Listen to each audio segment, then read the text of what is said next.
গাড়ি সাইড দিবি কোথায় চলে গেলাম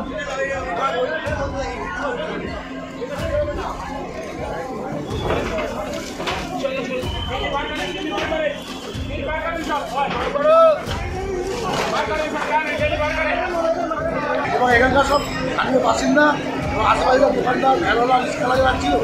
তারা অনেক চেষ্টা করেছে আগুন নেভানোর জন্য বাইরে আসছে ফায়ার ব্রিগেড এসছে এখনও আগুন জ্বলছে ঠিক আছে আমাদের লোকাল বাইরে অনেকে এটা মূলত যে দোকানগুলো আগুন যে দোকানগুলো কিসের দোকান ছিল রেডিমেডের দোকান ছিল কম্বল শীতবস্ত্র যে কম্বলের দোকান ছিল গেঞ্জি জামা প্যান্টের দোকান ছিল